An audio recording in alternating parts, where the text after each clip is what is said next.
entramos en detalle con otro de los temas de conversación durante esa jornada informativa, del cual también queremos que ustedes participen con sus opiniones en las redes sociales. Ya les habíamos hablado un poco acerca de lo que está haciendo el Ministerio de Trabajo con diferentes encuentros participativos en las regiones del país, porque se viene reforma laboral. El próximo 7 de febrero se espera sea radicado el proyecto que entrará a discusión al Congreso de la República. Entidades empresariales, pero también sindicatos han presentado propuestas.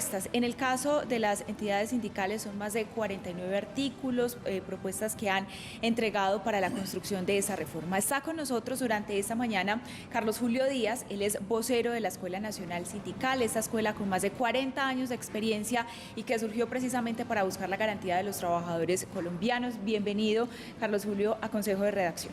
Gracias por la invitación y muy contento de acompañarlos nuevamente.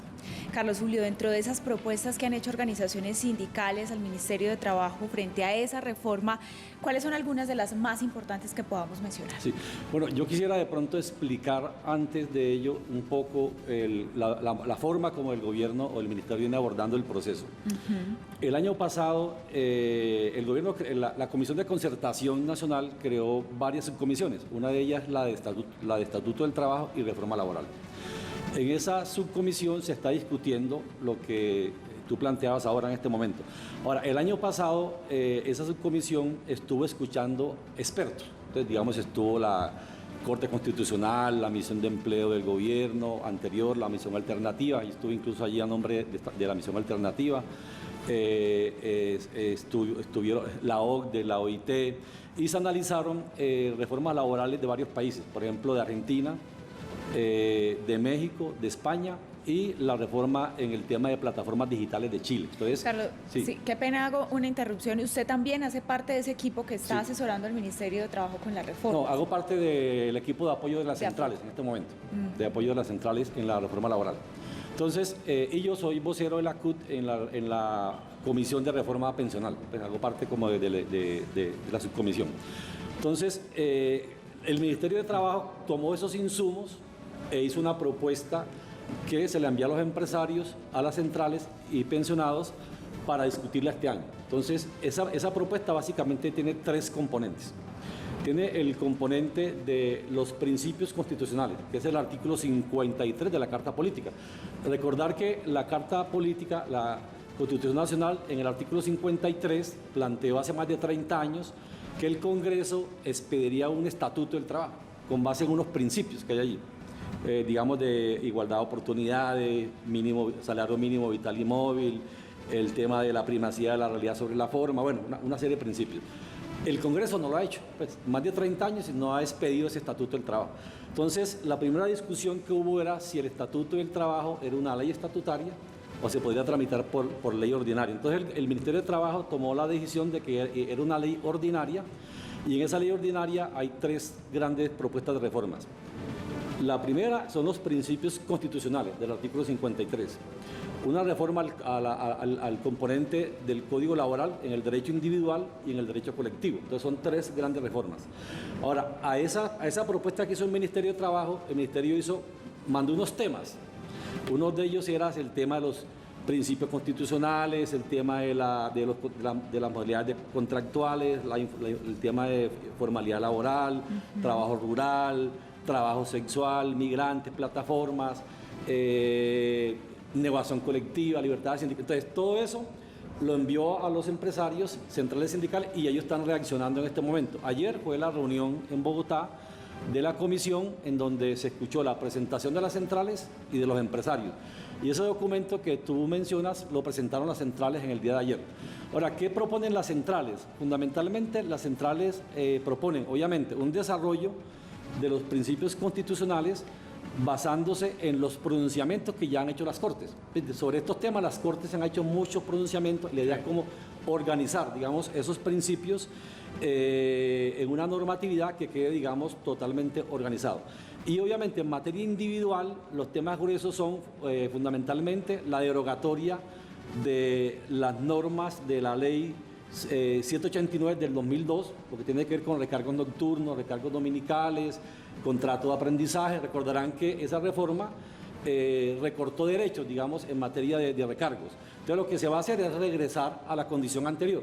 Y lo otro es también en la tabla de indemnización, digamos, de despidos, que se había reducido, otra vez se incrementa esa tabla y se deroga, digamos, esa ley que había, digamos, recortado derechos supuestamente para generar empleos, entonces se regresa a la condición anterior.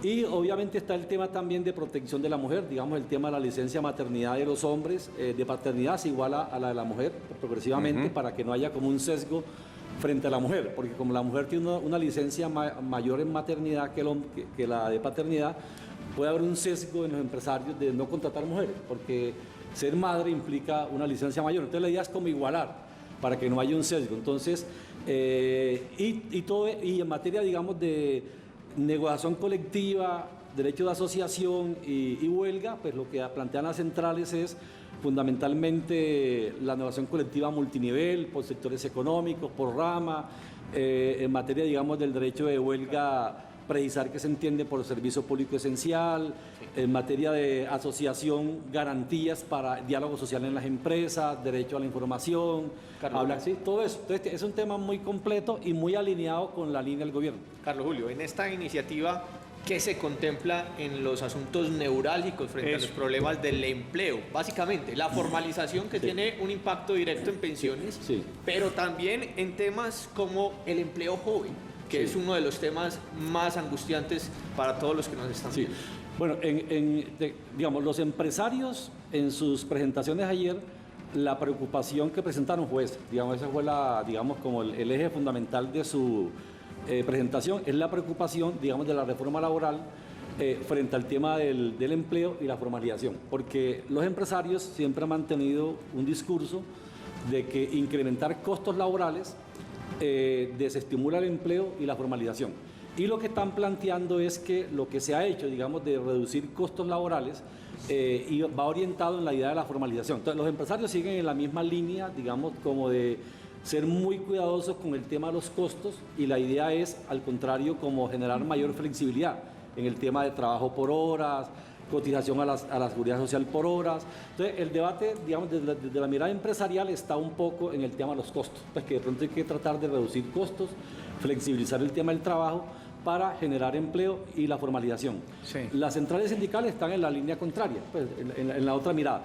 Yo creo que el tema de los costos, que es un tema, me parece que es válido, la mirada de los empresarios, pero yo creo que en el tema de los costos de producción, esto es un tema más de la macroeconomía. Yo creo que el gobierno aquí tiene que mirar, porque los empresarios tienen razón, el tema de los costos, van a pagar ahora más impuestos, más costos laborales, pero hay que mirar que la estructura de costos para producir algo, un bien, un servicio, tiene otros costos. Por ejemplo, el costo de la energía, que tiene mucho peso. Sobre eso se viene trabajando. El tema de los costos financieros es un tema que hoy está fuera de control por la política del Banco de la República de incrementar tasas de interés como estrategia para contener la inflación, que es algo equivocado. Entonces, hay que mirar cómo el gobierno también ayuda a los empresarios a reducir costos en otras líneas del componente, y de pronto los empresarios siempre se han pegado a los costos laborales. Pero yo creo que los costos laborales no son los determinantes en la estructura, en el precio final de un bien. Yo creo que hay otros componentes de costos, la tasa de cambio, por ejemplo, la importación de insumos. Entonces, hay muchas variables que hay que mirar cómo se apoya a los empresarios, porque un empresario necesita también ganar plata cuando monta un negocio, porque nadie va a montar un negocio para perder plata. Entonces, yo creo que hay que garantizar que las empresas sean rentables. Pero la idea es que el debate es si la rentabilidad sea sobre costos laborales o sobre otros costos que son obviamente de mucho mayor importancia, y que el gobierno tiene que ayudar, digamos, a darle a los empresarios viabilidad a sus negocios. Pero no los ha ayudado, porque finalmente ayer estaba yo pendiente de eso y hablaban del tema del costo de servicios públicos, sigue igual, el costo de insumos igual, el dólar con altibajos. Una pregunta que hacen algunos televidentes en casos concretas. La reforma laboral está siendo muy esperada por mucha gente, profe, porque fue un tema de bandera del gobierno Petro. Temas como reducción de jornada laboral, ¿qué pasa con eso? Ya empieza este año. Exacto, temas que tienen que ver también con devolverlo de la famosa, los recargos nocturnos, volverlos. Y dominicales. Exacto, y dominicales. Temas que tienen que ver con la capacitación como parte fundamental de los trabajadores y la motivación de ellos y sus familias. ¿De eso qué hay? Bueno, fundamentalmente en la propuesta de reforma que se plantea por parte del gobierno y por parte de las centrales obreras está precisamente derogar, digamos, los recortes que hizo la ley 789. Ya que la ley 789 pasó la jornada diurna hasta las 10 de la noche, después hubo un cambio y quedó hasta las 9. Hoy la idea es que la jornada diurna vaya de 6 de la mañana a 6 de la tarde. Esa es la idea que hay. Sí, la idea. Y de 6 de la tarde hacia allá es recargo nocturno. Y también se recuperan los recargos nocturnos, perdón, los recargos dominicales y festivos. O sea, eso estaría en la reforma, esa pregunta. Estaría en la reforma, sí. Estaría en la reforma. Entonces, los empresarios, y especialmente los empresarios, digamos, FENALCO, que es del comercio, donde hay turismo, hotelería, donde pesa mucho de pronto el tema de los recargos nocturnos, fueron muy críticos de esa propuesta, hablan de que eso incrementaría costos, según ellos, en un 35%, pero yo te comentaba, de todas formas, yo sí he creído que el tema de promover el empleo o la formalización sobre reducción de costos laborales no es un camino adecuado. Porque de hecho las reformas no se han visto traducidas en empleos. Entonces la idea es que sí es cierto que el tema de costos es un tema fundamental en cualquier negocio, pero el Estado tiene que mirar cómo resuelve el tema de los servicios públicos domiciliarios, cómo resuelve el tema de los costos financieros, el tema de la energía. Por ejemplo, un país que tiene grandes debilidades en infraestructura vial, miremos el tema de Nariño ahora, es evidente que la infraestructura es determinante en costos. ¿Cómo ha impactado la inflación en Nariño y en el país? Porque no hay vías. Entonces, pero también el presidente tiene que moderar. Yo creo que el Estado tiene que moderar su lenguaje también el presidente. Acuérdense que días antes dijo que la 5G, 4G, que eso era para los dueños del capital, y vino esta catástrofe de Nariño, donde ve que la comunicación para el sur del país requiere precisamente autopistas con doble vía, con futuro para estas personas. Sí, creo que el gobierno subestimó el tema de la infraestructura vial. Y la ola invernal, pues creo que hace una advertencia de que este país está muy quedado en movilidad de cargas, y eso es un tema que es fundamental para el tema de costos. Digamos, además, la infraestructura económica en economía o de transporte no genera bienes físicos, pero genera algo mucho mejor, que es productividad. Infraestructura económica, infraestructura vial es productividad. Ahora, el gobierno sí ha hablado de ferrocarriles, cosas de ese tipo, que yo creo que eso hay que mirarlo, pero desde luego son temas de muy largo plazo. La idea es cómo resolvemos en el hoy las dificultades de infraestructura vial que tienen mucho impacto en los costos. Entonces, digamos, ese es un tema que tiene que ver con costos.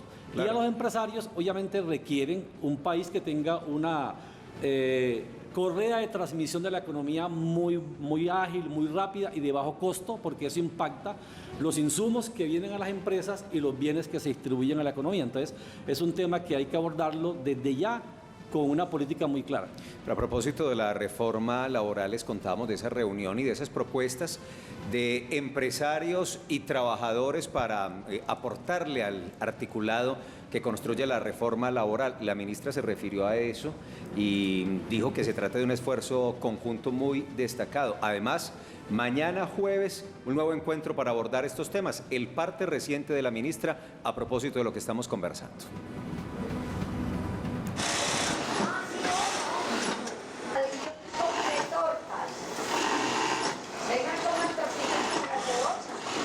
Hoy tenemos unas propuestas concretas, tanto del sector de los gremios, FENALCO, ACOPI, que están agrupados y Asobancaria, entre otros, han presentado hoy aquí, y la ANDI han presentado sus propuestas para la reforma laboral, y de igual manera las centrales obreras han presentado también una propuesta con 49 artículos que seguirán siendo parte del proceso ya de insumos para construir los articulados.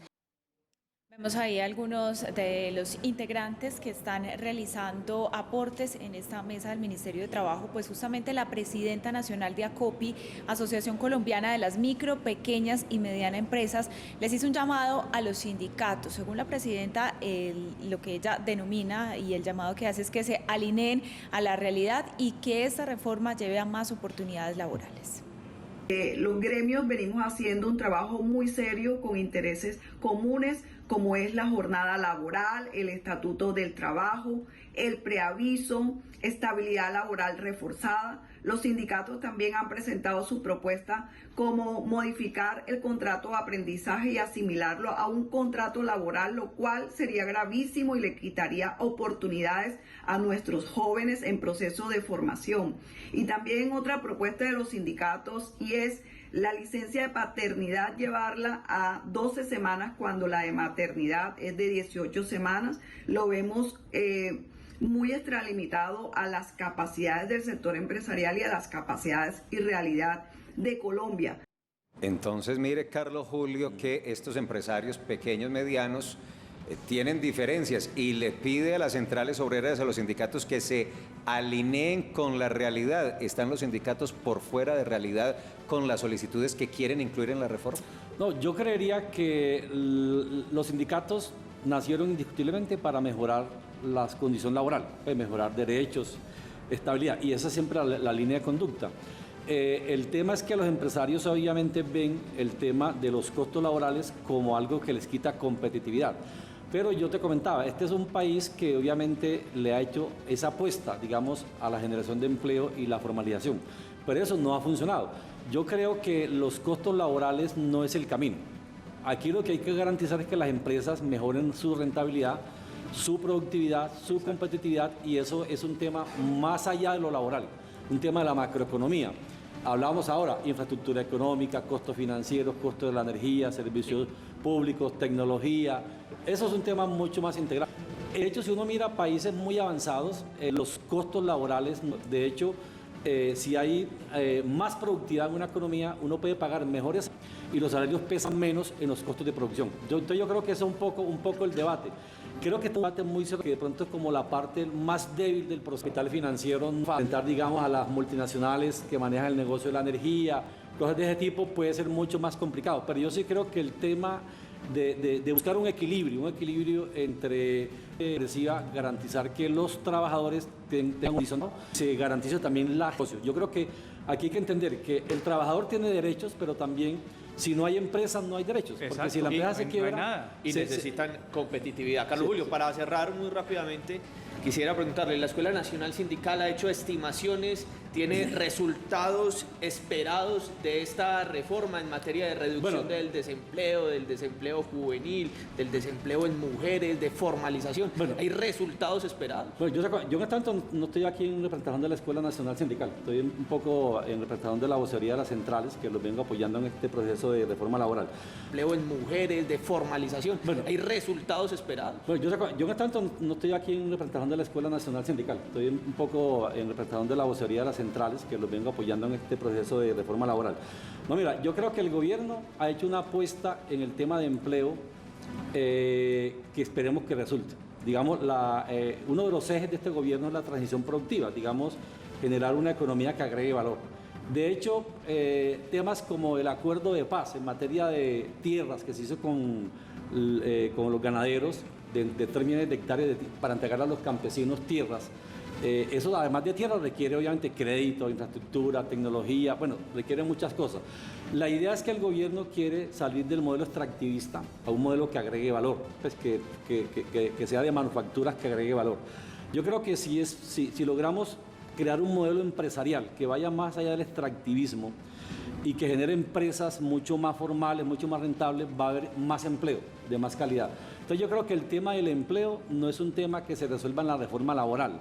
Las reformas laborales ni dan ni quitan empleo. El tema del empleo es un tema más de la política económica, digamos, de si hay, digamos, infraestructura, si hay crédito de fomento, si hay asistencia técnica, si hay, digamos, apoyo a la comercialización de los campesinos cuando traen sus productos a los centros urbanos. Entonces yo creo que hay que entender que el tema del empleo es un tema más de la macroeconomía, no es un tema de las reformas laborales. Las reformas laborales muchas veces se le ha descargado esa responsabilidad y se han hecho muchas reformas laborales recortando derechos y no generan empleo. Entonces yo creo que ese es el tema es entender que allí no es el camino, pero obviamente entender que hay una preocupación cierta de los empresarios de que si se suben costos laborales, pero no se controlan otros costos, es posible que muchos negocios no sean viables, especialmente los pequeños. Claro. Carlos Julio, gracias por acompañarnos, vocero de las centrales obreras e integrante de la Escuela Nacional Sindical.